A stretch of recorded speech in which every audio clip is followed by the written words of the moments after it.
Welcome to the Sharpe Way Show. It is 7 p.m. on the East Coast. Yes, I'm here, Larry Sharpe, host of the Sharpe Way Show. So happy to have you here this evening. By the way, if you are around later on, around 8 p.m. Eastern tonight, and if you have an iPhone, you can jump on the Clubhouse. Clubhouse room is open at 8 p.m. ET.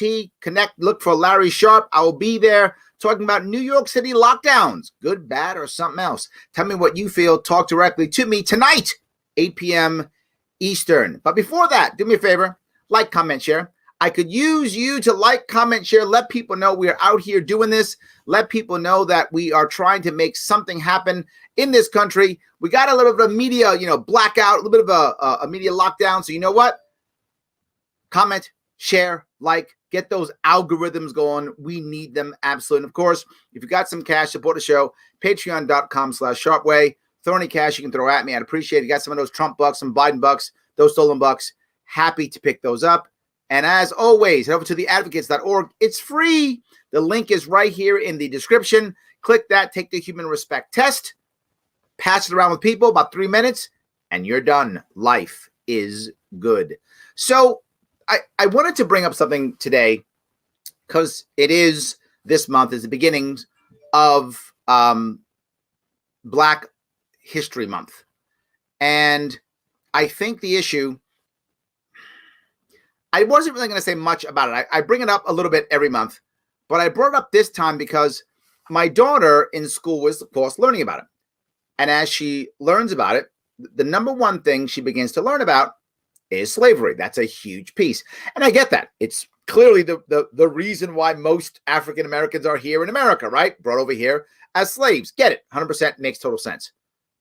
My question is, how much of that should be, and I mean should, I don't believe in having a rule or a law stating what you should or shouldn't learn, or what you need to or must learn, but how much should be based upon slavery? How much of that? Is that the key? Is that everything? Or is it about something else? Is it about the descendants of slaves? My worry about this is I remember as a small kid, maybe I was 12 or 13. I don't remember how old I was. I had a Jewish friend who was talking about Holocaust Remembrance Day. And I remember when talking to him, I said, that seems kind of morbid. That's how I thought of it, right? I was probably 12 years old. I thought that seems kind of morbid. Do you really want to be remembering the Holocaust? It seems so terrible. He's like, no. We have to remember it, right? Blah, blah, and talk about it never again and stuff like that. And I went, okay, I guess so. Obviously, not being Jewish, I didn't get it. And being a kid, I just didn't get it. So I said, okay, I guess that makes sense. Sure, okay. I said, but it feels almost like, and I'm saying this as a kid, so please don't be upset. This was me as an ignorant kid. I said, it feels almost like you're talking about being victims. It sounds bad. That was my response. And he was like, well, don't you talk about slavery? And I was like, so I guess I remember that from about 40 years ago or so. And I was thinking two kids talking about their background. And I thought, is that an issue? Is that a problem if you start using that and identifying or talking about one of the lowest points in your history, right? If you're Jewish, clearly the Holocaust was one of the lowest points in history. If you're African American, clearly slavery, one of the lowest points in history. Do you do that? At what point do you feel sorry for yourself or feel like a victim or project that on others? And at what point are you simply saying, no, look, this is history and we have to remember it and never let it happen again? And I think about Greeks. Why? Because I live in Astoria. My wife is of Greek descent. And many times you'll find Greeks be upset about the Turks when they occupied Greece. But Greeks in no way that I know of, and the Greeks that I know of, and if you're Greek and you think differently, please enlighten me. I'm happy to hear this. But I don't feel like Greeks, use that down part of their history to be like, well, you know what, this is who we are. We were dominated by Turks. I think the reverse. I think most Greeks that I know, at least, American Greeks, I don't know many Greeks. I don't know many Greeks from, who are actual Greek citizens. I don't know many of them. So this is obviously American Greeks. They're much more defining themselves, if they do, by the great parts of the Greek society, right? Philosophy and, democracy and things of that sort, right? That type of thing. And then I look back to that kid I was talking with when I was a kid. He also was very proud of things like, and he mentioned this, so this is why I say this. He also mentioned the raid on Entebbe, when the Israeli soldiers, those you don't know, who went and rescued a bunch of Israeli citizens who were being held captive in Uganda. He's very proud of that, right? And I thought, yeah, that makes sense. And I know many Jewish people were very proud of the Jewish resistance to Rome and Egypt and things like that. So I said, okay. So there's kind of this both sides piece, right? Americans as a whole, we're not, we don't talk about, well, we got our Capitol burned in 1812 and we got bombed in Pearl Harbor. We talk about, the wars that we won in D-Day and the moonwalk, right? By our more higher points. But except recently.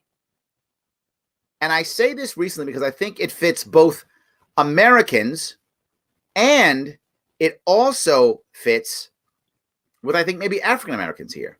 Recently, a lot of Americans have been defining ourselves by our down points, by our victim status. Many of us have. And I mean, as Americans as a whole, I don't mean this as African Americans specifically. I mean this as a whole. We're very much about, we got attacked on 9/11 and things like that. And we're not talking so much about the D-Day, or the moonwalk, right? That kind of thing isn't as prevalent, I feel. And again, I'm happy if you think I'm wrong. Tell me that I'm wrong. I feel that isn't as prevalent as it used to be. Maybe that's a good thing. But then I take this now to African American history, to Black History Month. Are we going to be, as Black Americans, are we going to be more defined by slavery or by our resilience of coming after slavery, right? I completely get why Jewish people would want to remember the Holocaust, clearly. But at the same time, they're going to talk about the raid on Entebbe or all the other good things that, people of Jewish descent have done. Makes sense, right? Same thing with Greeks, of course. I'm worried or concerned that with the current way that American culture has been going, is Black History Month only going to be about slavery, Jim Crow, and the war on drugs? Or is it going to be about overcoming slavery, overcoming Jim Crow, and overcoming the war on drugs? Do I mean that we shouldn't talk about those things? Of course we should. We should talk about it. Of course we should. We should accept that that's part of history. Yep, that happened. What are you going to do? But what makes any group, whether that's a racial group, an ethnic group, religious group, what makes any group worthy of respect is not how they've been hurt, but how they've overcome the pain, whatever that might be, right? And I would hope that in Black History Month, that people see it in a way that doesn't garner any sorrow or sympathy or pity. I don't want any of that. I don't. And I speak only for myself and my daughters, kind of, but only for myself, maybe my daughters. But I hope it garners respect. I hope that not only does it garner respect from people who aren't part of the African diaspora, but also it inspires self-respect from Black Americans. I hope it does. It does me, and I think my daughters too. If not, I'll just say they do. But I think it does too. I hope that it does. And I hope that we use that as Americans to just show yet another group of people who've had a very hard time in life and came to America and, some in chains, some not, but who came to America and were able to overcome. I hope we can focus on that without forgetting the bad, but I hope we can focus on what is inspirational to have a better future. So that was my point about Black History Month.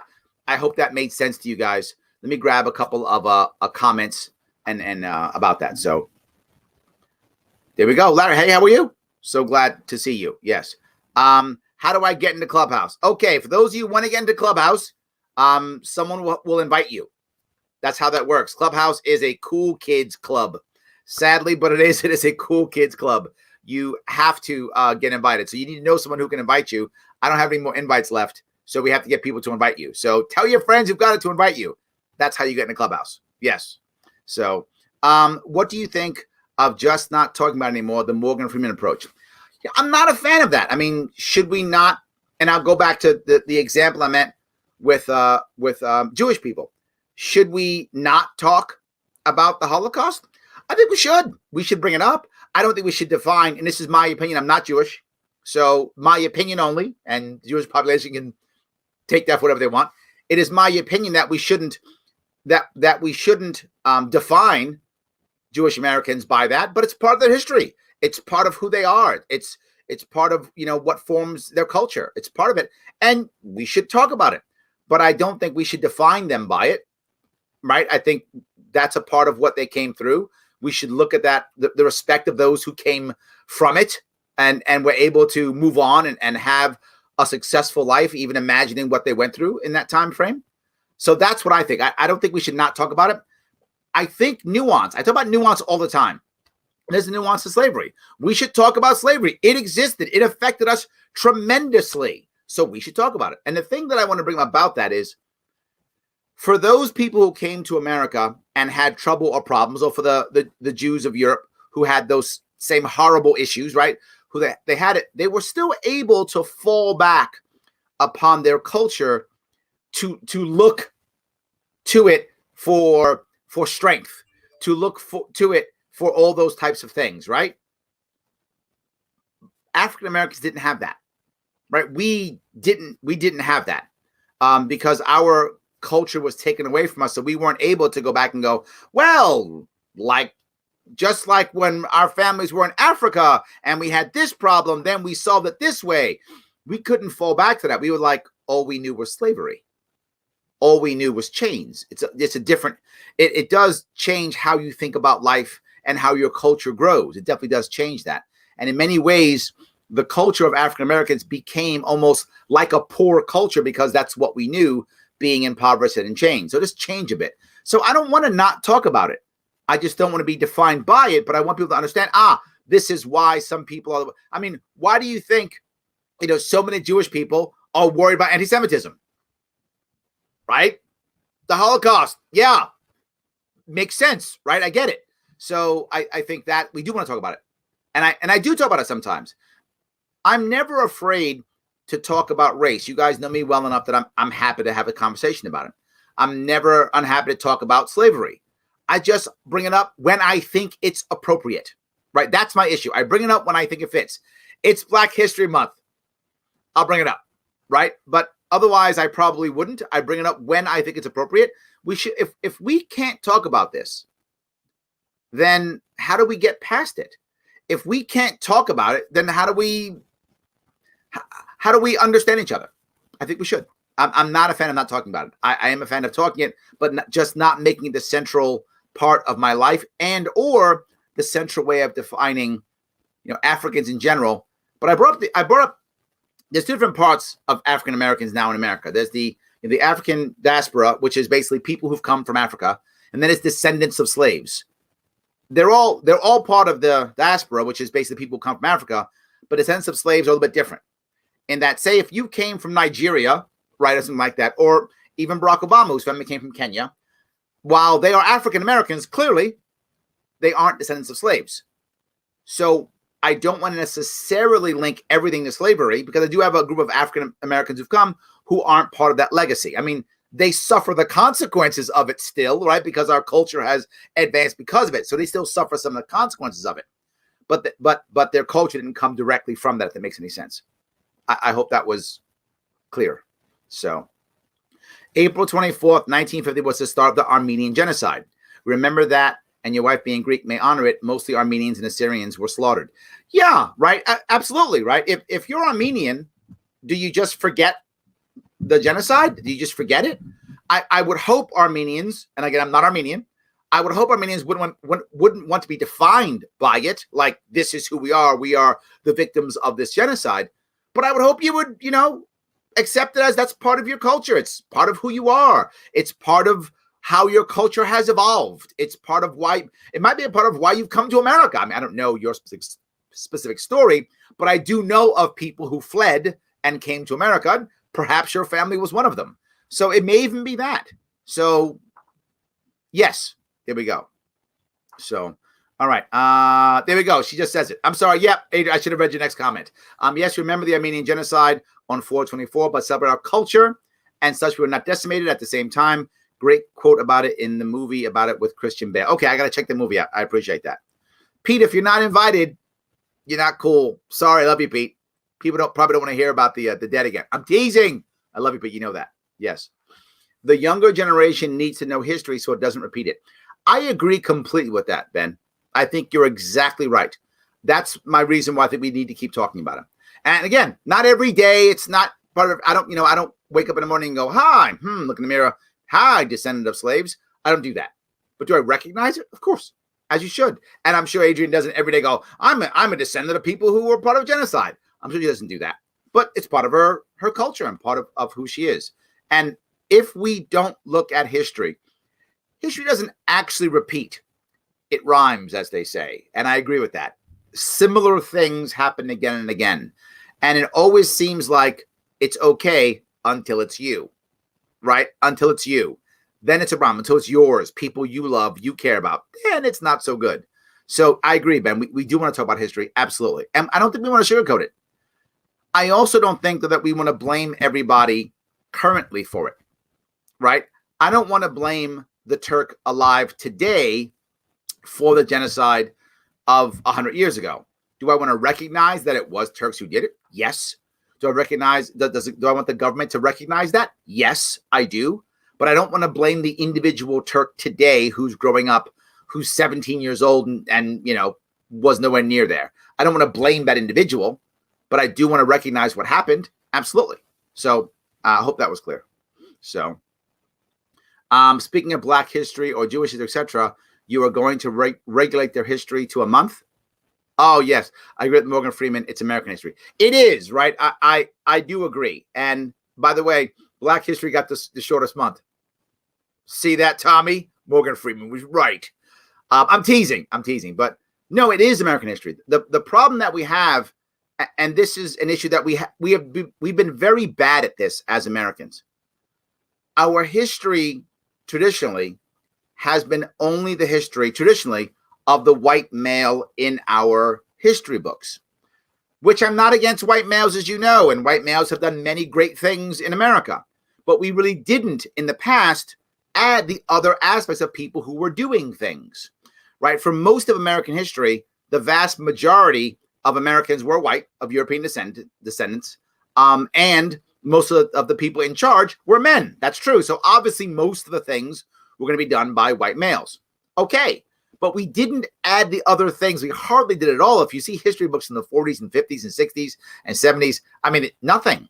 So now we've tried to overcompensate to show that others were also part of this nation. And I actually like that idea. The problem is, how do we then begin to just mix them all together to make it American history, right? How do we come to a place where we don't need African American studies, right? How do we get there? We don't need women's studies. How do we get there? I'm not sure we're there. I don't know. I haven't checked what's going on now. I don't really know. I don't have an opinion on that. But I do know that I want to get to that point, Tommy. I want to get to where it's just American history. And everybody who was there was represented fairly there. Is it still going to be dominated by white males? Yes, because that's what was happening then. But we literally, back in the day, again, I went to school many years ago. Back in the day, it really was just white male history. That's what it was. So how do we make that shift now to become female history too, non-white history also, to make it American history? I think the goal is exactly correct. I think Morgan Freeman's goal is correct. I don't know if we're there, to be fair with you. I don't know. So, no, we should speak about the fact it's a lie and being human matters. What? No, we should speak about the fact it's a lie and being human matters more. No such thing as African Americans. Stop it. We are Moors. Oh, you're saying that, we're Moors. Oh, is that? Weren't Moors more North Africans? Is that right? See, here I'm a little bit ignorant to this, to be forward with you. I'm pretty sure that Moors were North Africans and that most slaves brought here, the vast majority, were Sub-Saharan Africans, coming from mostly Western Africa and some from South Africa. So I'm not sure that the descendants of slaves were Moors. They're African Americans without question. Moors are African Americans. That's true. I'm not sure that I wouldn't consider them descendants of slaves. If anything, Moors are part of the slave trade, if I understand the history right. So I'm unsure where you are in that place. I'm happy to, if you want to, do it again. I'm happy to bring up more of that. How can we as libertarians do better outreach to the African American community? It seems the left focuses a lot on slavery, Jim Crow, and the war on drugs with a lot of social justice messaging. This is a great, yes, Mr. Buckshots, yes. Libertarians tend to focus on rights and things like states' rights and our rights. And the problem is, if you're black, what you hear when people say that, what you hear is, oh, your right to discriminate against me. Oh, states' rights used for slavery. That's not what you're saying. I want to be clear. I get that's not what you're saying. What I'm saying is that's what a lot of the black community will hear. So you're right. We have to change our rhetoric to be more, to not trigger, right? To be the right things, like focusing on, poverty, right? And I talk about that. It's about let's fix poverty. The black community hears that. So when I say here are policies to alleviate poverty, to create an ownership mentality in black and brown and poor communities. When you start doing that, I think then they begin to hear it, right? Then they begin to hear it. And the reason they'll hear it is the Democrats actually aren't talking about any of those things. They're talking only about it's wrong, we'll have more government programs. That's all they're talking about, not real solutions. Republicans are ignoring it because why bother? They can't get the black vote anyway. Also, they thought. And I think Trump showed them that it's not necessarily true. You can get a chunk of the black vote, Republicans, if you're listening. You can if you begin to do better outreach. And libertarians, we can if we do better outreach. That's really the issue. So you're right. We aren't that great at it. And it's not our policies. Libertarian policies, without question, help the black community. But man, they don't sound good. They're not, words that connect and match. So I think that's it. We should hear more about Black Wall Street and the greatness of black culture than I was focusing so much on evil's negativity. Yes, yes, and yes. And for those of you who care about that, my show last year on June 19th on Juneteenth was all about that. Check that out. I discussed exactly. You are correct. Black Wall Street. The movie. How old was that movie? 10 years more. The Pursuit of Happiness with the Y, happiness. Will Smith's in it, talking about guy coming from homelessness to becoming a Wall Street banker. These are very nice stories of success. Absolutely, I agree completely. Yes. We should not erase history, either good or bad. It's important. I'm with you, right? I completely agree with you. Yes, we should not. The most honorable Messiah, Marcus Garvey, came noble Drew Ali, and race and slavery are fake and need proof just as. So race is fake and slavery is fake?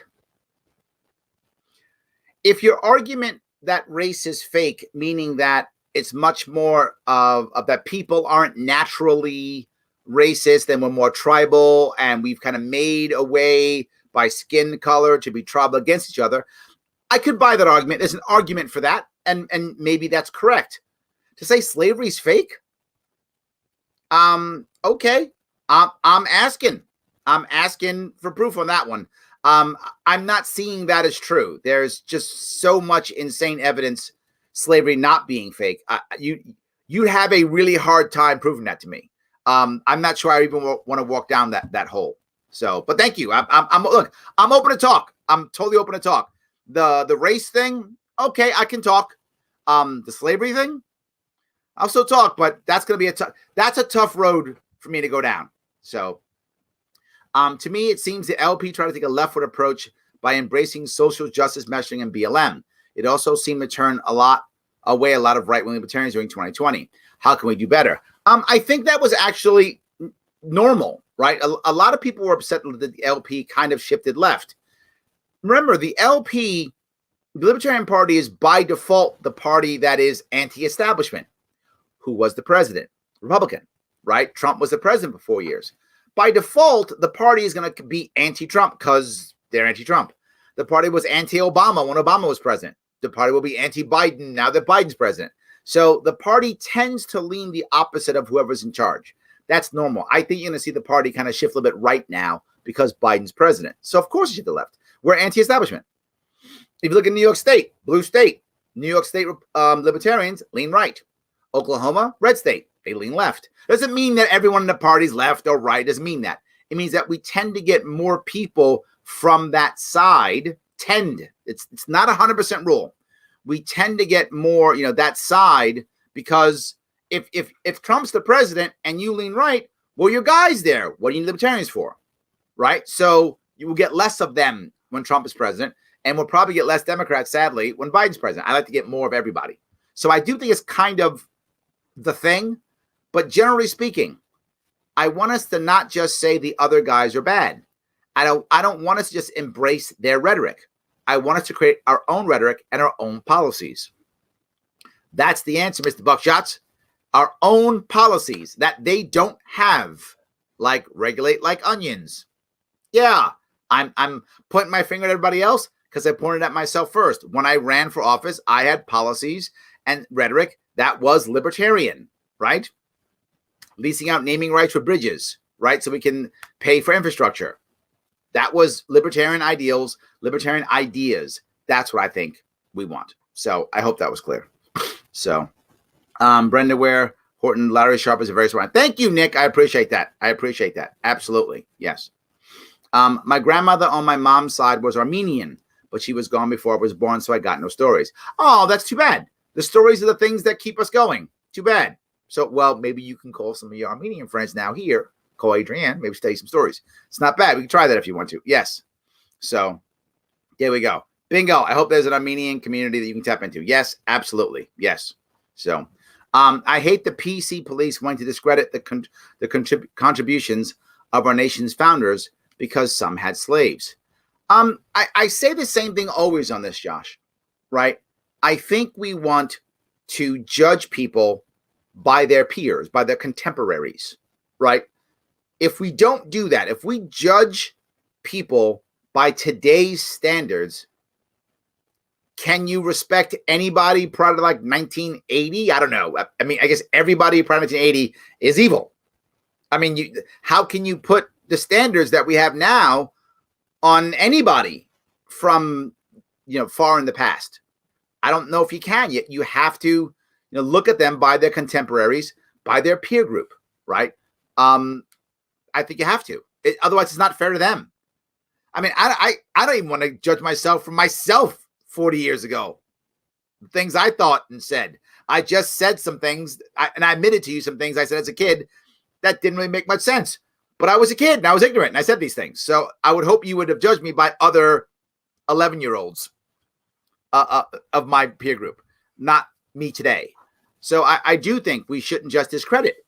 And again, we should say it, right? People have asked me before, who was my favorite president? And I will almost always say George Washington. And they said, why? He was a slave owner. He was absolutely a slave owner. And that's a horrible thing about him. And I'm never going to say that was a good thing. That was a terrible thing. And he didn't even free his slaves upon his death. Even worse. That's terrible. And he was literally the only man in that time from ever to just walk away from power, to create a peaceful transition of power. He could have said, no, I'm staying president. There would have been a minor civil war, and he probably would have won. He stayed president if he wanted to. He could have, or declared himself king. There would have been a minor civil war. He probably would have won because he ran the military, and they all respected him. He probably would have won, and he would have been king, and we'd have a Washington dynasty. That could have happened if he wanted to. And a whole lot of people of his time would have done exactly that. And he didn't. So do I take away that amazing thing that he did because he owned slaves? I don't. If he owned slaves today, yes. Yes. Yes. Then I don't. I don't. And it's possible that he owned my ancestors. Literally, that's possible. He may have owned my ancestors. That may be true. I am a descendant of slaves. He may have owned my ancestors. And I'm still not going to take that away from him because I judge him by his peer group, not by today's standards. At the same time, I think we can give credit where credit is due. I do today all the time, right? AOC, very different than slavery, but just conceptually, AOC is my congressperson. She is. And I give her credit where credit is due. She busted her rump to get this seat. She worked hard, knocking on all the doors. Her team knocked on my door, right? I mean, she worked for this thing. I give her credit for that. I do. I give her credit for being against the new war on domestic terrorism. I give her credit for that. Didn't vote for her. Not going to vote for her. But I can still give her credit where credit is due. And I think we can give everybody who did great things in the past credit as long as we're judging them based upon their peer group. So thank you for that. Yes. All right. Does the education of African enslavement help perpetuate the idea of racism? We don't focus education on the slavery of any other ethnic group, which existed. Democrats have been removing statues and names of schools and buildings to erase that history. And that's understandable from a certain viewpoint. And it shouldn't that same ideology be then added to the education of African slavery? Then we can create a generation that doesn't have these thoughts that could create fear and hate and violence. I get where you're going with that, Matthew. There is a difference. The slavery, the enslavement of Africans in America was a huge part of America. The minor slavery that happened of other races in America was minor and short-lived and also wasn't based upon race. It was based upon agreements or things they've done. It wasn't based upon race, right? The way they indentured the servants of Irish and other people wasn't, you weren't a slave because you were Irish and then your children then became slaves. That's not how it worked. It did work that way with blacks. You were a slave because you were black. In fact, in certain states in the South prior to the Civil War, if you were free black man, but you lived in a state for X number of days or months, you became a slave. That didn't happen with any other race at all. That did not exist for any other race group of people. So there was a special piece here that was different than all other pieces. So, and the South agriculture was literally built on the backs of black slavery. That didn't happen with any other people who came to America, not even Native Americans, as they were hardly enslaved relatively by North Americans. In South America, many of them were, but in North America, hardly at all. The Native Americans were rarely enslaved in any massive amount, right? So it rarely happened. I think that does make a difference in that regard. And I think the concept, does it perpetuate racism? Maybe. There could be an argument for that. Maybe. Are you saying that if we talk about the slavery and how it was based upon race, does that story then get people to think, well, they must have deserved it? Is that where you're going? Or something like that? I mean, maybe, but I don't feel it, right? When I see most of my friends who aren't black seeing things or watching things about slavery, most of them are upset by it. I don't remember any of them going, they deserved it, or they're worse, or good for them. I mean, I guess maybe they wouldn't tell me. It's possible if anyone did think that, maybe they'd be hiding it. But if they thought that, they already thought that, right? The discussing it didn't make them all of a sudden go, oh, now I'm racist. I don't think so. So my gut would say no. My gut would say talking about slavery and showing it does make the average person feel the horror of it, not want to make it ever happen again, feel bad about it. I don't see the harm in that. The knocking down statues, the difference in the statue issue is the state shouldn't put those statues up at all, right? You want those statues, put them in your house, put them in a museum, put them on your front lawn. I mean, I wouldn't like it, but it's your front lawn, do what you want. Those statues were made for the same reason we talked about the history books. They were made to say, even though we lost the war, white history is the right history. You don't see the opposite, right? If you go to those states, you don't see, a statue of, say, I don't know, Nat Turner, right? Nat Turner. You don't see a statue of Nat Turner. if that makes any sense. Because you know the slave bill. You don't see a statue of Rosa Parks, right? You don't see those things. Oh, you didn't see those things, right? You might now, but you didn't. But how about no one puts up statues unless you want it? You pay for it yourself, your own museum, your own place, statues wherever you want. How about that? So I don't think it does. I don't at all. So I don't agree that whites should pay in reparations, especially via government taxation. None of my family was here during slavery. Well, I think you have the same issue, right? The idea of reparations. Is reparations a savvy thing, a right thing, or not a right thing? It's an issue that people talk about often during Black History Month, but throughout the year. Of course you wouldn't think that. I get it. Right. I don't blame you either. Right. And who knows? Right. A lot of people in America today, their families are immigrants. So many of the people today weren't around during slavery at all. Their families weren't around during slavery at all. Many of them weren't. It's true. So but the concept is, well, you're benefiting from that, so you should pay for it. That's the concept. The issue is now America is only about 65%, I think, 60% white now. So now you're saying that 60% of Americans benefit from something and the other 40% now also have to pay. So it does, I get your point. It does seem unfair, but I'm just saying you understand the argument. If you've heard what I've talked about for reparations, I've talked about a policy that doesn't force anyone to actually pay. It instead encourages an ownership mentality in the Black community, particularly those descendants of slaves, and it encourages segregation. It encourages integration without forcing it. We're still very segregated in our neighborhoods, our schools, particularly in New York. And it encourages property ownership and business ownership at the highest level. And if you remember, my idea for reparations was the biggest problem with Black families after slavery and during slavery, obviously, is that there was no way to transfer wealth. There was no wealth gathered that you could transfer into your family. It didn't happen. So therefore, that culture of ownership also began to go away. Many people who've come here from other countries, particularly those, who are poor immigrants, the first thing you want to do was gather assets, right? It's a very common thing. Work hard to buy a house. Work hard to buy a business. Work hard to buy land. Work hard to buy something. You have assets that your family can grow from. That's a common theme in many, many immigrant families. It's a common theme for the American dream. That dream was physically halted in the Black community, as someone mentioned about Black Wall Street. As the Black community began to grow, it was literally attacked by government forces. Leadership killed. I'm not making this up. Leadership killed.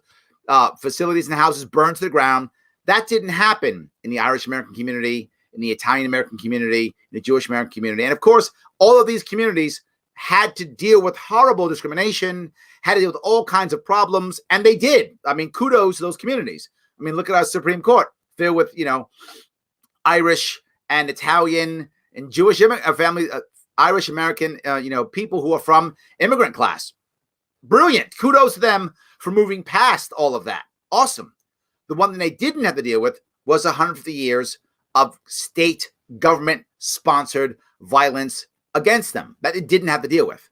So that means the government did all these issues, these problems with them directly, right? The government stopping Black people from being in housing projects that were white. Literally, their guidelines said you can have up to 30% if you're either, it was, if I remember right, Irish, Italian, or Jewish, 0% Black. Zero. The federal government guidelines said that. No Blacks, none. So that type of thing, and this is the 50s and 60s, right? Those types of things are government sponsored. So the government has to do something in return, right? So my goal, my whole plan was anytime a Black family descendant of slaves wants to transfer wealth from themselves to any other family member, that is done for free, regardless if there is a tax or a fee, does not matter. It is free. You can transfer wealth within your family for free for a specific period of time. And I was thinking that time is 23 years because that's about what a generation is. So for 23 years, if you are a descendant of slaves, you may transfer your wealth as much as you want, wherever you want, if it's in your family, who are also descendants of slaves, free of charge, regardless of any fee or any taxation. You don't pay that period. You get to transfer your wealth as you see fit. Second piece, any property or business taxes in any state, regardless, no matter what, half if it is owned 51% or more by descendants of slaves. Half. If 51% or more, your taxation's half. Now, of course, someone says, well, then taxes go up. Not necessarily. Because first off, only 13% of the population is black anyway, so it's a small percentage. And how many will be buying that? Small percentage, right? And then how many are eligible?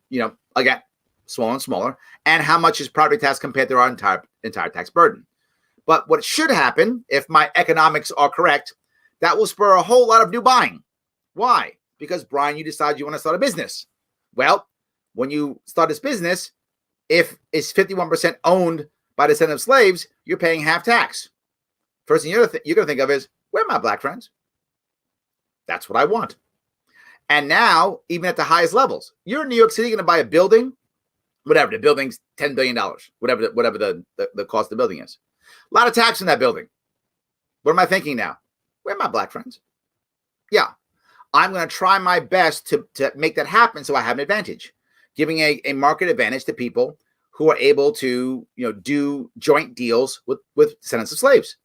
Now, what happens? They learn the business, then it's how things happen. They get into the right places. That happens. But say you don't care. Look, I own my building. I don't care about the taxes. I don't care about black people. Fine. Run your business, man. No one's forced you to do anything. And it's a specific amount of time. Now, as that begins to happen, what happens in the black community? They begin to have, without question, an ownership mindset, which makes all of them better. We integrate naturally without force. We learn the top networking skills. It becomes part of them already. We can transfer wealth. We learn that concept of transferring wealth to our people. And by the time 23 years is over, are the people of America going to want to raise that tax rate again? Of course not.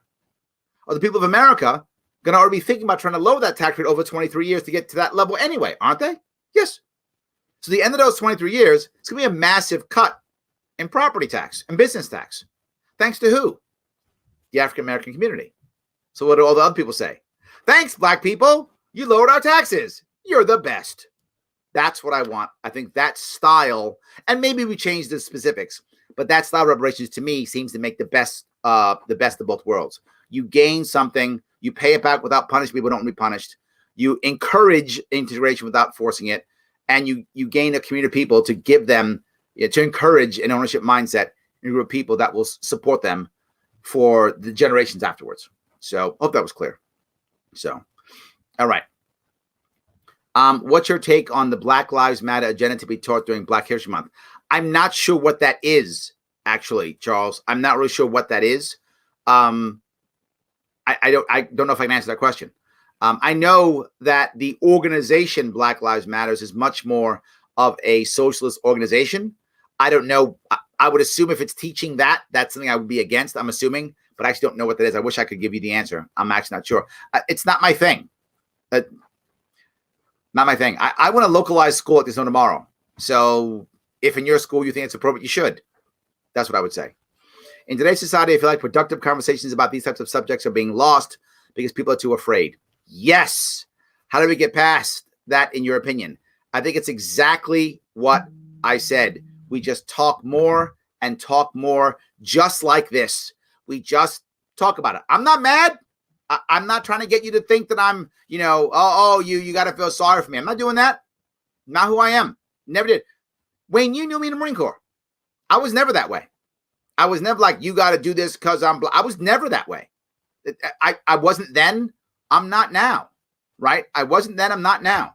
I'm trying to move my way through. Wayne, by the way, it was we served together back in the 80s in the Marine Corps. So, I mean, he knows me from then. I wasn't that way then. And I'm still not that way. I think we have to have conversations. I had those conversations back then about gender, race, whatever. I didn't care.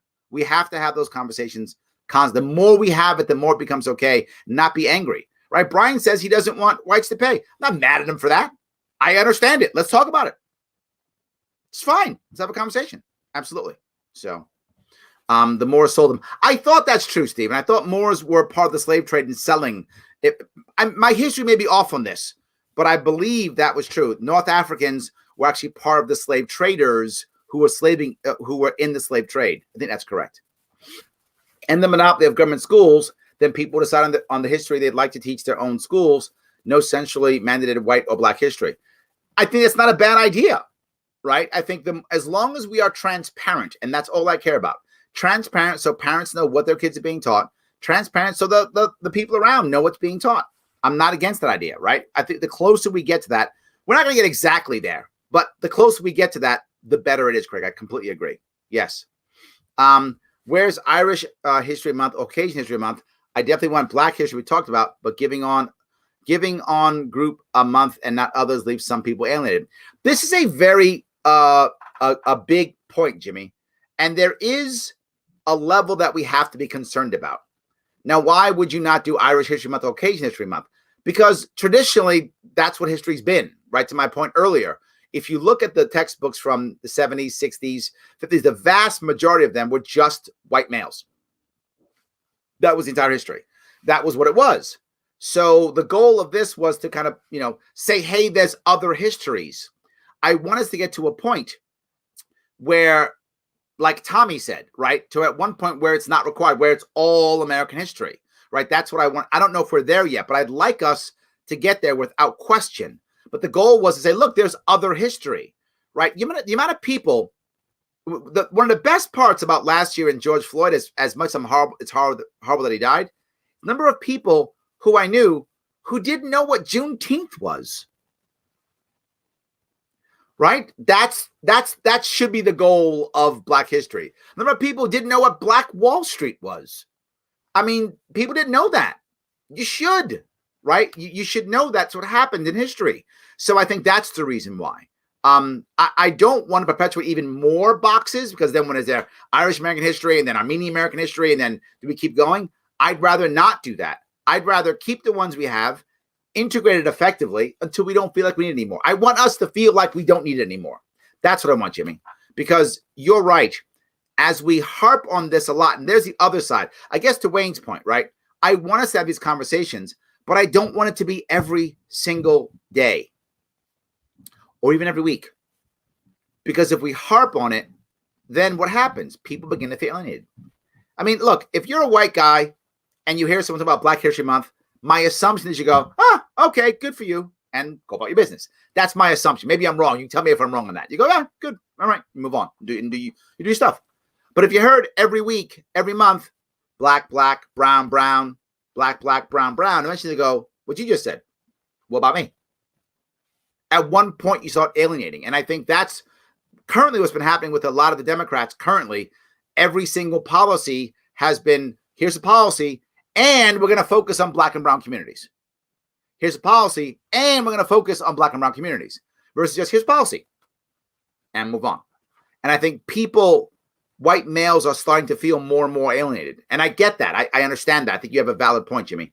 I'd like us to find that middle ground of saying, hey, it wasn't here. Here it is in February. Can we talk about it? Let's learn some new stuff, and then let's move on. Right? I think that's what we have to do. We're not finding a good balance. We're not. We're either just ignoring it or we're shoving it down people's throats. And I think we have to find a better balance. We're not good at it, Jimmy. That's the answer. We're not good at it. So exactly, many Turkish friends. Yes, right, exactly. Thank you. We're on the same page there. I appreciate that. Cancel culture is making discussions like this harder. Oh, Matt, you are so right. This goes to Wayne's point. You are so right. Yes, makes it harder. Too many people would rather condemn people for lack of knowledge and label them something shameful than teach each other better their neighbor and better their neighbor to create real connections in their communities. Yes, absolutely. Yes, right. My Jewish friend didn't get mad at me. I mean, we're kids, but he didn't get mad at me. He's like, no, let me talk to you. And I'm like, yeah, okay, let me talk to you. And we had a conversation and we began to understand each other better because we had a conversation. He didn't go, you don't want to talk about the Holocaust? You must be a Holocaust denier, and you must be a terrible person. I can never talk to you again. No, I just didn't get it. Literally, I just didn't get it. And then he talked to me. And I still don't 100% get it. I can't, right? I'm not Jewish. I can never get the full impact of that. Of course I can't. But can I get it on an intellectual level? Of course. And we all can. Yes. So it is a problem. I want us to connect more. And it's why I do it. And don't you know that whenever I do this, I risk someone calling me, not black enough, too black, don't talk about this, don't. Oh, I risk it every time. And I still do it. Someone's got to. So I do. Yes. I find it disingenuous when people claim to be upset about no White History Month and ignore those months when they actually occur. By the way, Italian History Month is October. Look at that, Aaron. There is an Italian History Month, October. See that? It does happen. There you go. Italian History Month. I love that. I love that. Yes. I don't accept that I benefit just because of my skin color. That thought pattern keeps any of the skin color in the mindset of still being a victim. This is a tough one for me, Brian. It's tough because I remember talking to a close friend of mine, and this is based upon a real conversation we had together about the idea of his whiteness. This is 20 years ago. And we were talking.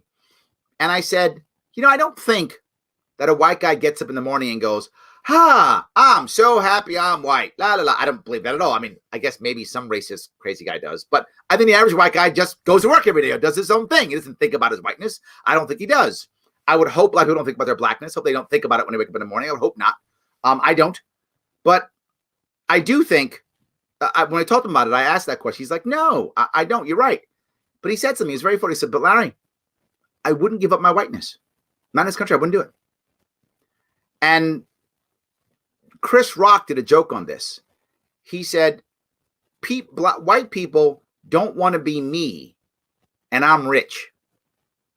So I think there is something to having a benefit of skin color based upon where you are. And it's not because you're white, it's because of where you are, right? I mean, if you're not Jewish in Israel, it's probably a problem, right? I mean, you probably have disadvantage. I don't know. I've never been to Israel, but that's my assumption, right? If you're not whatever is the majority of people, you're going to have a problem. And in America, white's the majority. So I think you do have an advantage because you are the majority, whatever that is. And maybe it does keep me in the mindset of a victim, and I hope not. That was my entire point, right? Is to look at it and say, no, I don't want to be the victim. I want to gain respect for being able to get above that. I want to gain respect for moving past that, I think. So again, just my view. You were trade with Chris Rock. I love it. I think that's great. This, by the way, is from a show probably 15 years ago, so I don't know if things have changed. But yeah, it's a great point. Yes, it's a great point. Maybe some people would. Yes. So in any case, let's see if I can keep going here. Good, bad, or indifferent. Why can't we just have everything called American history? I think that should be our goal. I think the future, it is our goal. Yes. How do we discuss the difference between systematic racism, government policy, and social racism, ignorance, and misinformation when the left can try to push everything in the same box? Man, Kenneth, you are on the money. Yes, they are different. Right? They're different. They absolutely are. They're totally different and dealt with differently. Right? I say this all the time. The average person, humans in general, we aren't racist naturally. We are tribal naturally. We have to be told that our tribe doesn't include people of this race or color group. Do you think, and we're talking about Jewish history, do you think the average German born in 1920, when they were born, when she was born, she was born and said, oh boy, I hate Jews? Of course not. She was born a kid and didn't care. But over the course of her lifetime, she was told stories about the bad Jewish person and how they're bad and evil. And then when they went into camps, she was like, they're bad anyway. That's what she was taught, that, right? She didn't believe that. If she was never taught that, and all of a sudden you said, we're going to put some people in a camp, she'd be like, no, why are you putting people in camp? You can't do that. What are you doing? Of course she would have said that. But she was taught as she got older. And eventually she was like, whatever. That's what happened. And I think that also happens. That's the ignorance and misinformation you're talking about. That's social, right? But also the systems do change. And then either the stories validate the system or the system validates the story. So absolutely. I completely agree. Guys, I am going to have to run. I'm about to jump on my cool Clubhouse. 8 p.m. tonight. If you are on Clubhouse, you got to get on. Only the cool kids could be on. This Clubhouse is new to me too. So come on if you can. 8 p.m. Come on in. We're talking about New York City lockdowns, good, bad, or something else. I hope all of you will enjoy the rest of your Black History Month, whatever that might mean to you. Guys, have a great night.